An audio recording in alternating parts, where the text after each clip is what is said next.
Hello friends, आपका स्वागत है हमारे चैनल लाइक स्टडी 09 पर, जिससे हो जाएगा आपको अपनी पढ़ाई से प्यार। चलिए शुरू करते हैं आज के टॉपिक से, जो है लोधी डायनेस्टी, जिसका टेन्योर है तकरीबन 75 ईयर्स 1451 से 1526 तक। ठीक है, ये जो है जो लोधी वंश है ना, ये ऐसा पहला वंश था जो बेसिकली अफ़गानी लोगों द्वारा जो है रूल किया गया था। ठीक है, और जिनका राजस्व सिद्धांत नहीं, राजतत्व सिद्धांत जो है वो तुर्कियों के विपरीत जो है भाईचारे या बंधुत्व पर जो है चलाया जाता था। ठीक है, अब हम बात करें लोधी डायनेस्टी की, तो ये जो लोधी वर्ड हम बात कर रहे हैं ना, ये पर्टिकुलरली उनकी जाति को रिप्रेजेंट करती है।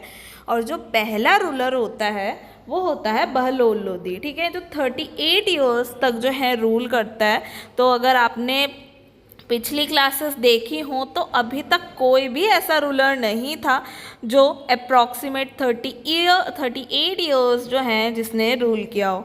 तो ये क्लियर हो जाता है, जो अगर सल्तनत पीरियड में हम बोले जिसने सबसे ज़्यादा लंबे समय तक जो है शासन किया, तो वो कौन है? वो है बहलोल लोधी, जिसने कब तक रूल किया? 1451 से 1489 तक।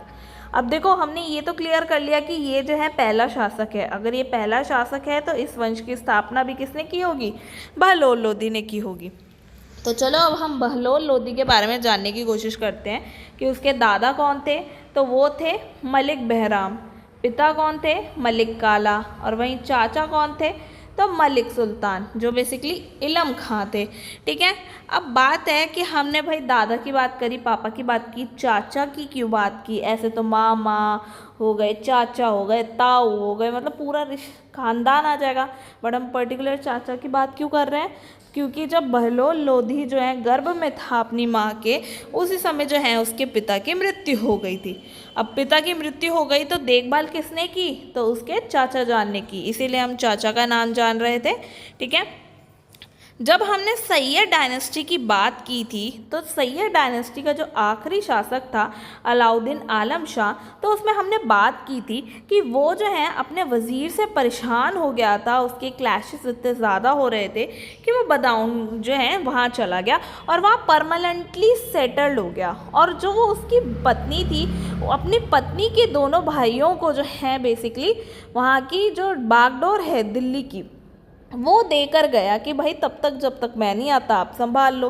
तो उस केस में जो है उसकी जो है बहलोल लोधी ऐसी सिचुएशन का फ़ायदा लेता है, और उन्हें जो है जब उनकी डेथ हो जाती है और उन्हें जनता मार देती है और कुछ कंस्पिरेसीज की जाती हैं, तो उसके बाद जो है बहलोल लोधी इस सिचुएशन का फ़ायदा लेके दिल्ली सल्तनत की जो गद्दी है ना, उसको संभाल लेता है और फिर जो है गाजी की उपाधि लेता है। ठीक है, तो हमने ये तो बात कर ली भाई किस तरीके से बहलोल लोधी ने जो है अपना नया एम्पायर जो है, अपनी नई डायनेस्टी जो है उसको शुरू करा। ठीक है, जो हमने अभी बात करी ली थी, ये पहला अफगान साम्राज्य था, क्योंकि इससे पहले जितने भी शासक थे वो तुर्की थे।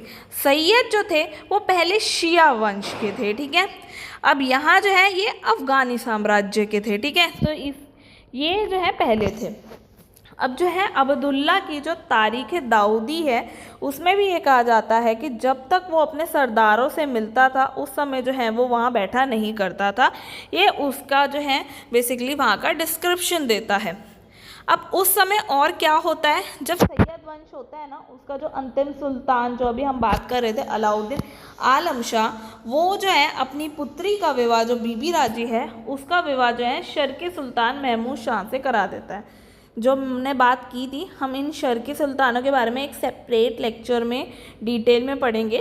ठीक है, अब पॉइंट ये उठता है, ये तो था भाई उसके लास्ट रूलर का के हिसाब किताब, उसने तो भाई शादी कर ली शर्की रूलर से, और जो साम्राज्य दिया था उसको जो है एट द एंड ग्रैब कौन कर लेता है? बहलोल लोधी कर लेता है। और जो है इसके बारे में डिस्क्रिप्शन भी जो है अब्दुल्ला ने तारीख़ दाऊदी में दे दिया कि भाई जब वो सरदारों से मिलता था तो वो सिंहासन पे नहीं बैठता था। बेसिकली सब वही बात की ना, जो भाईचारे की फीलिंग होती थी इनके में वो रहती थी।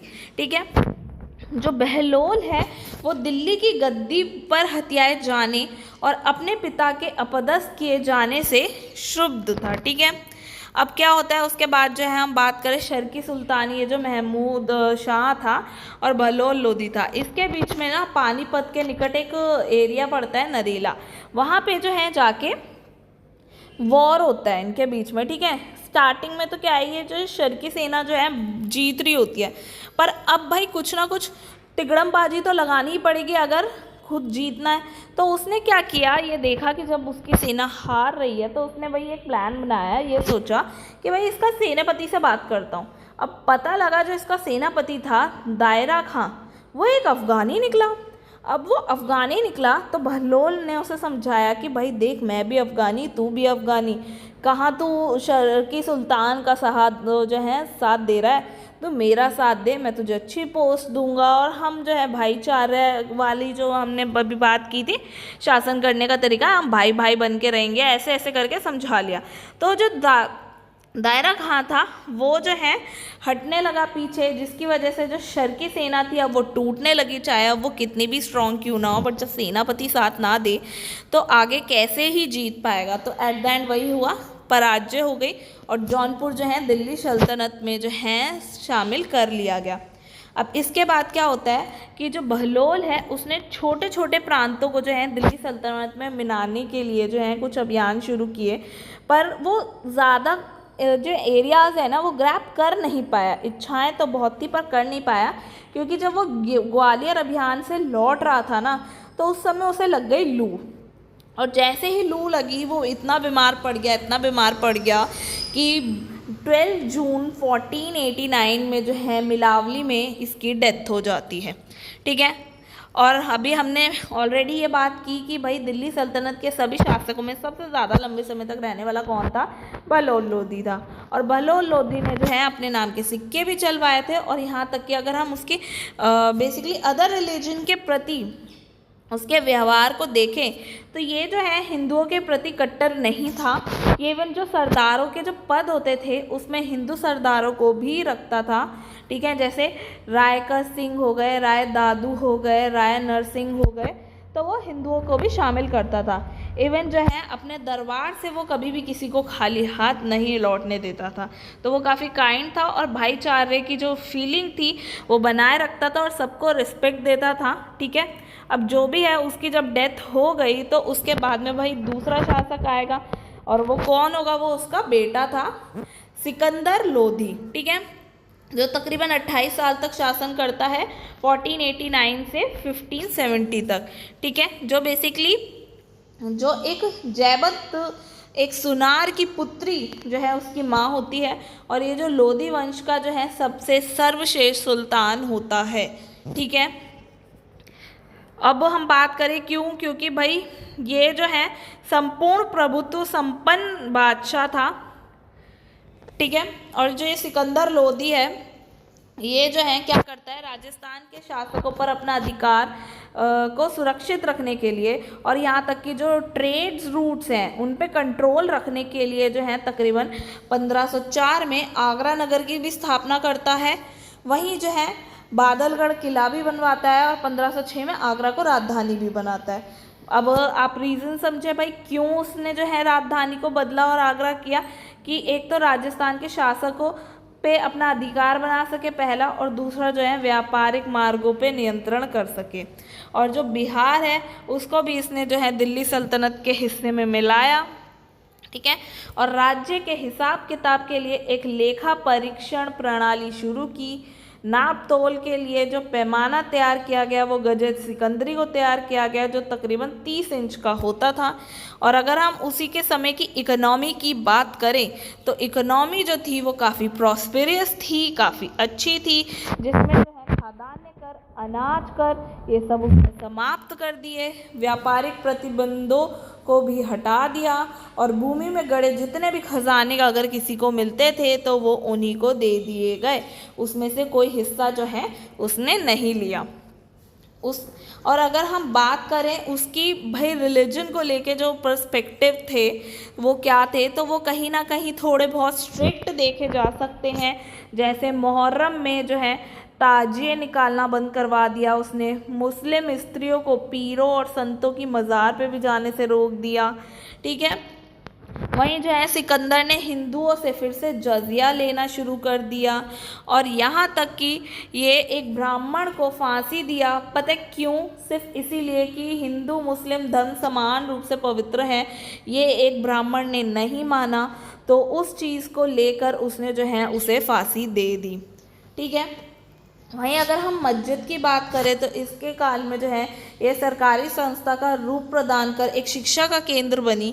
ठीक है, जिसमें सिकंदर लोदी खुद ही एक जो है अच्छा विद्वान था, जिसमें उसने गुलरुखी जो है उपनाम की एक फारसी भाषाओं की कविता जो है उसने खुद लिखी। ठीक है, उसने खुद लिखी और यहाँ तक कि उसने अपने आदेश पर जो है आयुर्वेद जो ग्रंथ था उसका पर्शियन ट्रांसलेशन कराया। किसमें? फरंगे सिकंदरी में। ठीक है, फरंगे सितंगरी, वो जो है सिकंदरी।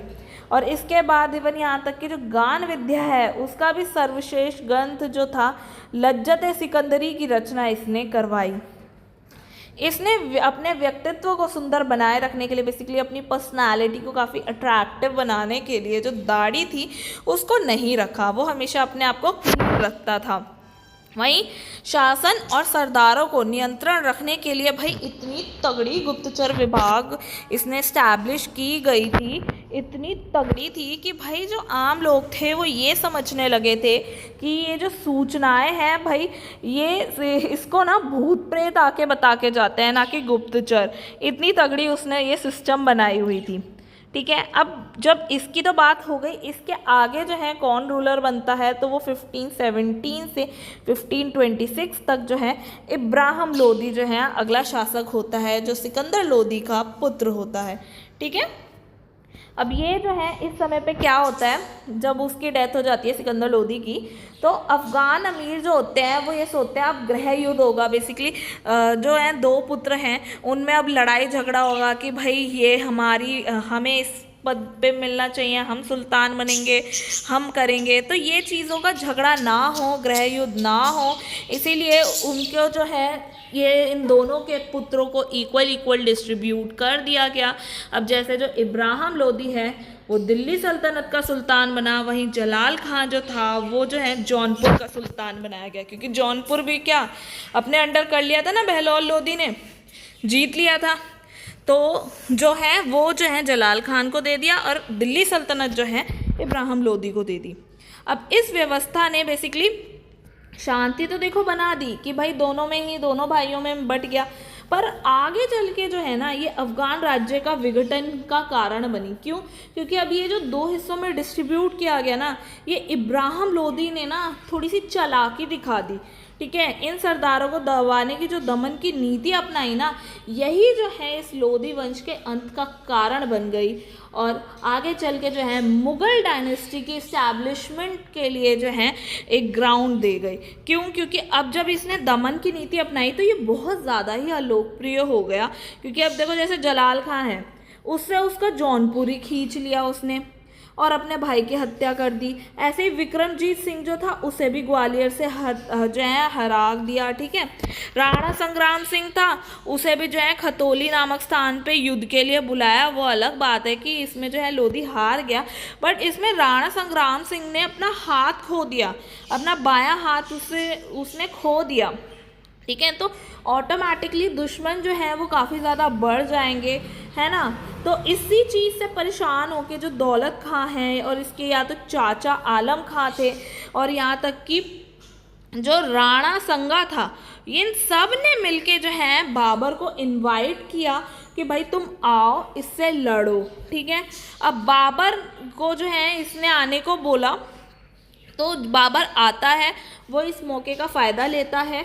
जहाँ हम बाबर के बारे में जब डिटेल में बात करेंगे ना तो हम देखेंगे कि भाई बाबर यहाँ आने के लिए क्यों रेडी हो गया। ठीक है, फ़िलहाल जो है जब वो आ जाता है 21 अप्रैल 1526 में जो है इब्राहिम लोदी और बाबर के बीच में एक युद्ध होता है जो पानीपत का फर्स्ट वॉर माना जाता है। माना क्या जाता है? पानीपत का फर्स्ट वॉर ही था। जिसमें जो है बाबर की तुलना में इब्राहिम लोदी के पास ज़्यादा बड़ी सेना थी, और इतनी बड़ी सेना होने के बावजूद भी ये हार गया। जो है इब्राहिम लोदी जो है वो हार गया। क्यों? क्योंकि वो जो है सुसंगठित नहीं थी, ऑर्गेनाइज्ड नहीं थी, चाहे बड़ी हो बट ऑर्गेनाइज्ड नहीं थी। अब इसीलिए जो है, अब जैसे बाबर के पास कम थी पर उसके पास ऑर्गेनाइज थी। कैसे? उसके पास तोप खाने थे, कुशल व्यू चक्रव्यूह थे, जैसे जो है तुगलमा पद्धति, रूमी पद्धति, इवन अच्छे अच्छे तोपची भी थे, बहुत जाने माने और अच्छे तोपची थे, जैसे उस्ताद अली मुस्तफ़ा। तो एट द एंड जो है इब्राहिम लोदी हार जाता है, मारा जाता है इस वॉर में। और ये ऐसा पहला सुल्तान था जो अपनी रणभूमि में जो है बेसिकली मारा जाता है, क्योंकि इससे पहले जितने भी हम सुल्तान पढ़ते हैं ना, वो या तो किसी ना किसी बीमारी की वजह से मारे गए हैं, या तो भाई चौगान का जैसे खेल खेलते हुए गिर के वो मरा था, जो है हम ऐबक की बात करें, और या फिर कुछ ऐसे मरते हैं कि उन पे जो है बेसिकली लकड़ी का महल ही गिर जाता है, जैसे गियासुद्दीन तुगलक। तो कोई भी ऐसा नहीं था कि कोई वॉर हुई है और वहाँ पे जो है वीर गति को प्राप्त हुआ हो। तो ये पहला सुल्तान था और इस साम्राज्य का अंतिम सुल्तान था। ठीक है, तो अब इसके मर जाने के बाद सत्ता सारी किसके हाथों में चली गई? मुगलों के हाथों में चली गई, बाबर के हाथ में आ गई। तो अब जो है ये दिल्ली सल्तनत का एंड हुआ, जो 206 से वो जो 206 कह रही हूँ 1206 से शुरू हो जाता है और 1526 में जाकर इतने लंबे समय के बाद और समाप्त होता है। और अब इसके बाद शुरू होता है मुग़ल पीरियड। ठीक है, मुग़ल डायनेस्टी जो है, मुग़ल एम्पायर शुरू होता है। तो आई होप आपको आज की क्लास अच्छी लगी होगी। अगर आपको आज की क्लास अच्छी लगे तो प्लीज़ लाइक शेयर सब्सक्राइब ज़रूर करें, कमेंट्स में अपने फीडबैक ज़रूर दें, बेल आइकन को दबाना ना भूलें। मिलते हैं नेक्स्ट वीडियो में, तब तक के लिए गुड बाय।